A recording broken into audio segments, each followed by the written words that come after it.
Hey, what is up guys, welcome back to the channel and welcome back to Gran Turismo 7. Now today's video I just want to do something I guess a little bit different and just kind of discuss the whole nerf around Tokyo. I still feel like there's quite a lot of misconceptions and I've been trying to run it many times lately, obviously trying to get a few decent builds on the run up to the January update, and I feel like I've kind of found out a few things that really kind of factor into whether you get the clean race bonus or not. So let's talk about the Tokyo grind itself first. So the 600 Tokyo grind has been an event since the early days of GT7, and by that obviously, you know, GT7's not been out that long, but I mean like around about, I think it was a month and a half into its release, there was kind of the 3 main grinding events added, as well as the 1 hour at Spa.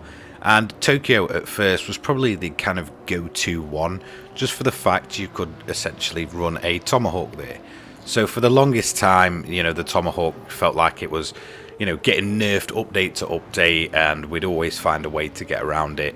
But then all of a sudden it was pretty much patched out of existence. Then we had a bunch of other cars kind of take over, and basically, you know, Tokyo became the kind of go-to grinding event. There was a lot of cars you could really take advantage of, and even to this day there still is. Now it seems Polyphony's kind of moved away from, you know, patching the whole PP system, which, let's be honest, is a complete mess at this point anyway, and resembles nothing that was there at first, and they're yet to really kind of implement, you know, sort of suspension changes and such affecting it.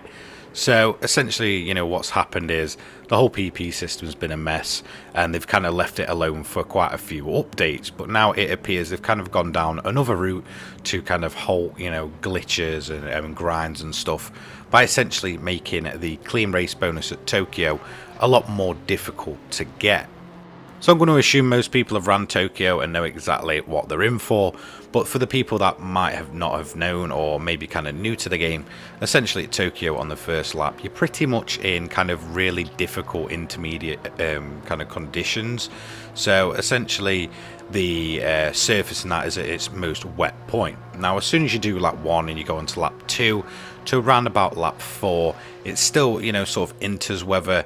It's not as bad, it really does dry up quite quickly after that first lap, but essentially it's still wet, so you're not going to be getting the best lap times, and essentially it's still quite difficult conditions. And then kind of from lap 4 onwards it just becomes drier and drier, and you're basically racing in dry conditions at that point. That's essentially when your lap times will come tumbling down all the way up to kind of the maximum point, with the track being at its most dry on your last lap. Now kind of most of these cars that we've took advantage of over the, you know, few months that this event has been in the game have essentially ran on dry tires, and there's a reason for that. The PP system in this game is a complete mess. Like I said, it's always been glitchy, and it's very easy to kind of manipulate and take advantage of. You know, just changing a single point in ballast could be the difference between a kind of 750 PP car and a car essentially dropping into the 500 PP. It's just really kind of random and very, very strange. So there's a lot of cars you can really take advantage of. So at first you're going to be a lot slower, obviously, until you get into those dry conditions, because most of these cars run on, you know, a type of dry tire, whether that be kind of sports racing and all that kind of thing. You know, a lot of glitch kind of vehicles and stuff just didn't work on any other compound apart from, you know, the specific one. So essentially what I'm saying is Tokyo's not necessarily the easiest event to begin with. However, those glitch builds and stuff really do make it a lot easier. And at first, even if you had a kind of a bit of a slip, which in the first few laps you are pretty much bound to, there was kind of the risk of you'd get a 5-second penalty each time you hit the barrier. So people were a lot more kind of lenient. However, you could pretty much use the AI as a bit of a barrier to get yourself around these corners. So it wasn't kind of too bad.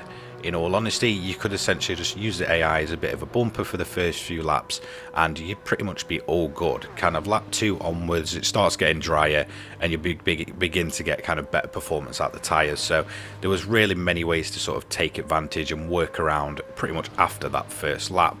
And like I said, you could always, you know, rely on the AI to be an easy little bit of a buffer and a barrier, between you and kind of slapping the wall. So essentially they might kind of end up in a bit of a pile and bumping into the back of you and stuff, but either way it wouldn't affect your clean race bonus. In fact, even getting the penalties didn't kind of affect the clean race bonus. You was pretty much guaranteed it as long as you made it to the end. The main thing you was really doing back in the day was just avoiding hitting the wall to ensure that you don't get the kind of wall penalties, because you know you're essentially sat on the penalty line on the main straight and it'll kill off a lot of your time.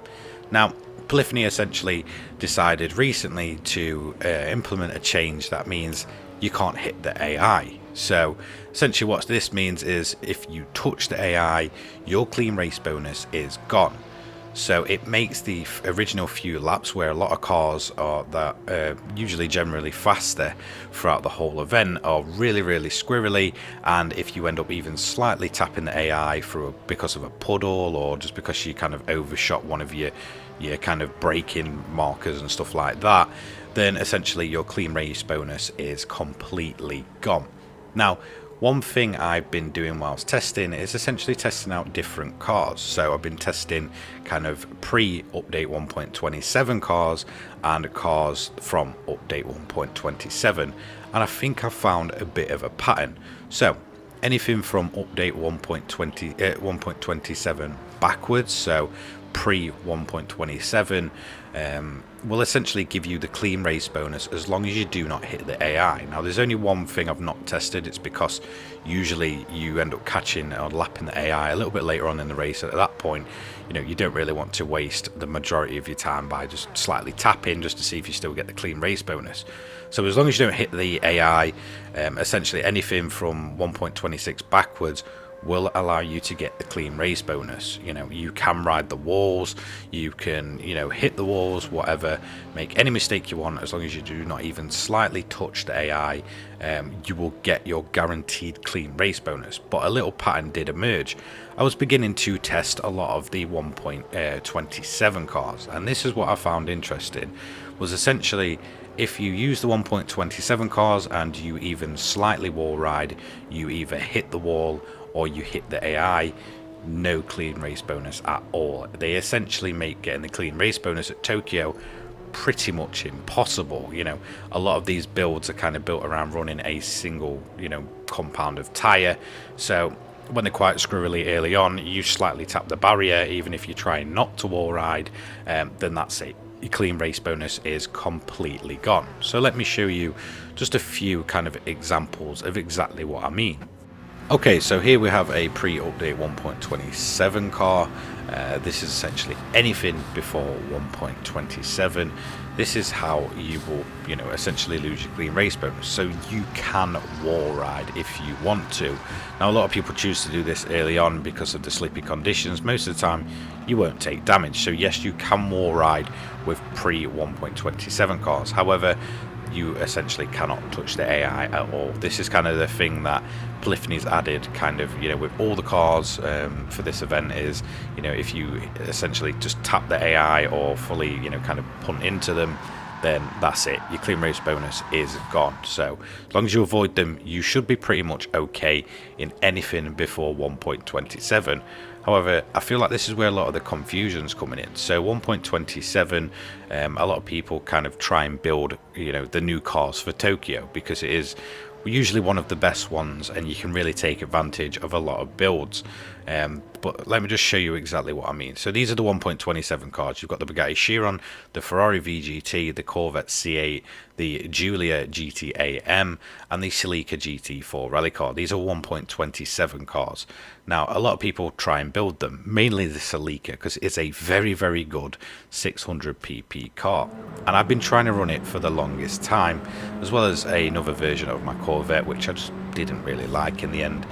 So as usual, you know, hitting the AI, it'll lose you your clean race bonus. But essentially, it seems that Polyphony's added another layer to losing the clean race bonus when it comes to your 1.27 cars, at least from kind of my testing of certain and specific builds around Tokyo.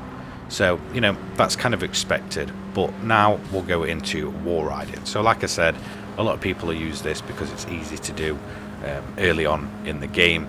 You know, especially when it's slippy, it's easier just to kind of ride the wall out and not really have to think about slowing down too much. It's kind of just brainless ease really. But that will actually lose you your clean race bonus in anything from 1.27.